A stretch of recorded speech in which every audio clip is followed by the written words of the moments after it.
Dear friends, today we'll be starting with the topic of bus.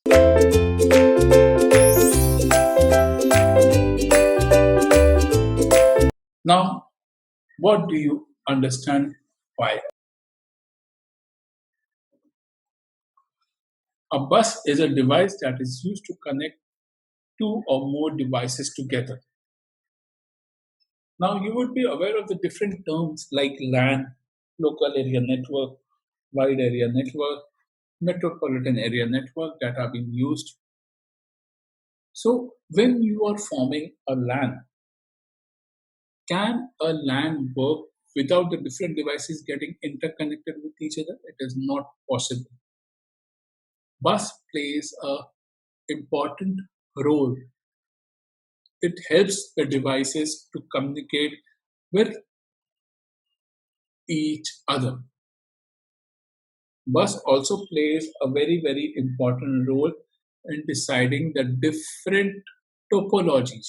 Now, topologies are nothing but the different set of rules that are being used in network. It may be a star topology, it may be a bridge topology, it may be a mesh topology, where all the different computers, all the different devices are getting communicated with each other, and you use it for your benefit.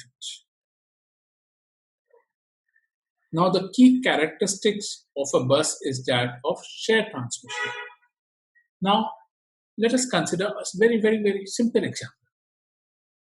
We all use electricity at our place, at our home, at our office. The electricity which comes, it comes from a centralized unit, and it comes, and then whatever appliances we at our place are using, the electricity gets distributed between those appliances or those devices. It may be with the help of a shared transmission. So your bus also acts as a shared transmission unit. Multiple devices connect to the bus, and a single transmitted by one device is available for recipient by all the other devices which are attached to the bus. Now, let us look at the other example. Your Wi-Fi device at your home or workplace. You have shared your Wi-Fi device password with your friends and your family members. So what has happened? The Wi-Fi is connected for getting the internet. It may be from a leased line or a wireless line. As soon as the internet comes, the people who all have the password, they can access the internet directly onto their devices. So what is happening? Wi-Fi becomes a centralized device, and the multiple devices which are connected to the Wi-Fi gets a multiple bus connection. If two devices transmit during the same time period, their signals will overlap and become garbled. So it is advisable when you are using a bus, you should use only one device at a time so that a successful transmission can take place. Now, typically, a bus consists of multiple communication pathways or line. Each line is capable of transmitting the signals. It may be in the form of zeros and ones. When the signals get transmitted, it becomes 1. If the signal is not getting transmitted, it becomes 0. So typically when transmission is taking place, a spike goes into the system.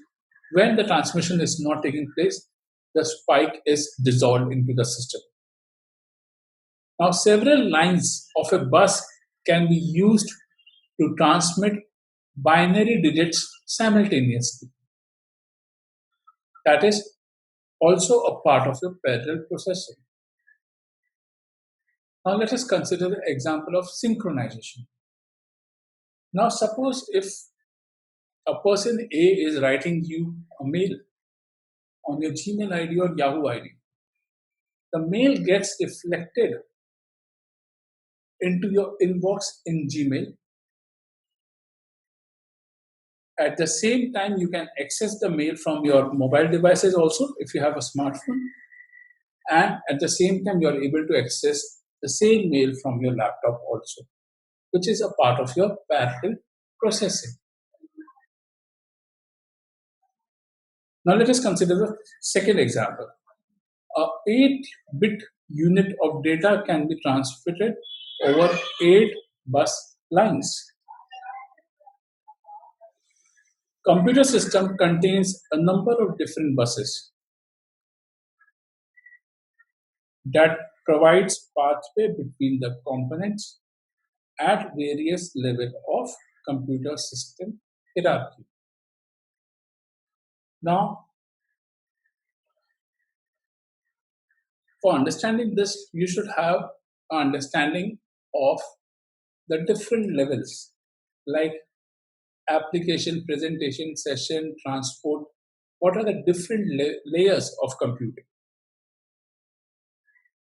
Now, when we say different layers of computing, it is application layer, presentation layer, session layer, transport layer, network layer, data link layer, and the physical layer. So these are the different layers in computing where computer system can obtain the different bus levels that provide pathway at different levels.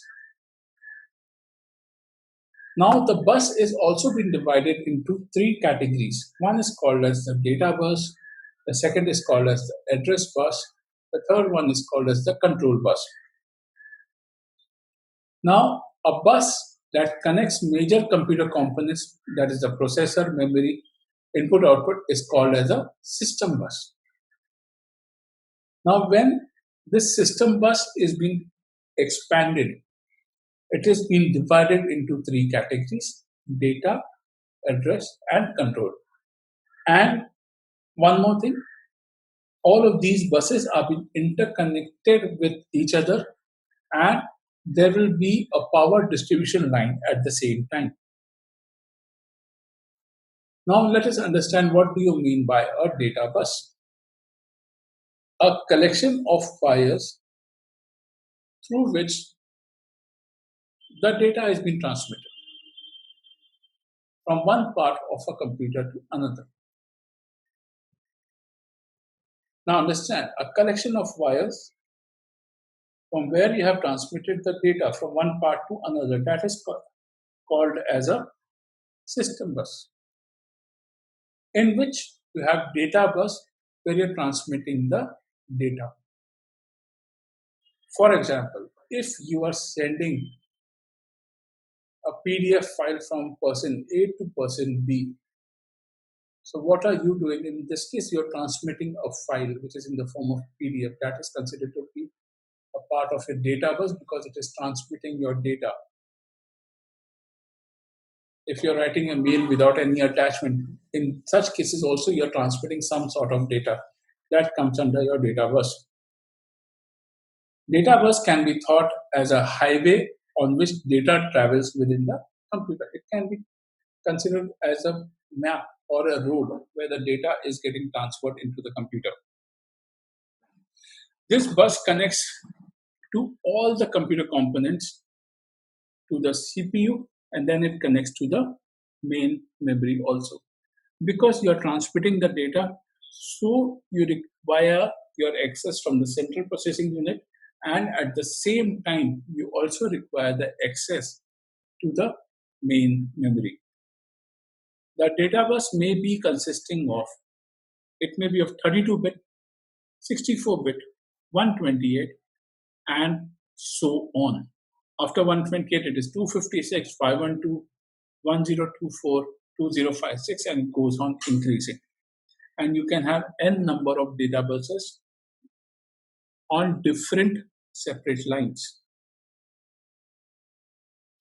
The number of lines being referred to as the width of the data bus. Like if you have 10 lines, it is considered The 10 lines are considered to be the width of the data bus because each line can carry one bit at a time. The number of lines determine how many bits can be transferred at a time, whether it is 10 bits or 15 bits or 20 bits. Now, the other characteristics of a data bus is it is bidirectional. It is bidirectional. The second one is the width of the bus determines how much data can be transmitted at one time. Let us consider a small example. A 16-bit bus can transmit 16 bits of data at a time. A 32-bit bus can transmit 32 bits of data at a time. Now, my question to you all is, if I want to transmit data of 34-bit, what will be the size of the bus, bit size of a bus? 34 bits. So here you will consider 32-bit first bus and the second bus will be of 2 bits.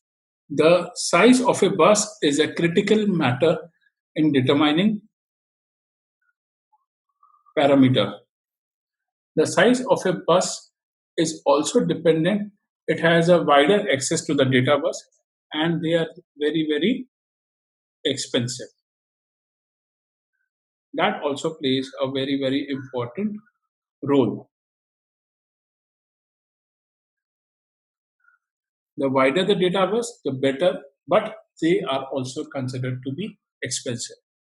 Now imagine the example which we took place of 34 bits. Here two bus would be required, one of 32 bits, the other one is of 1 bit. That is 2 raised to 0 is 1 or 2 raised to 1 is 2.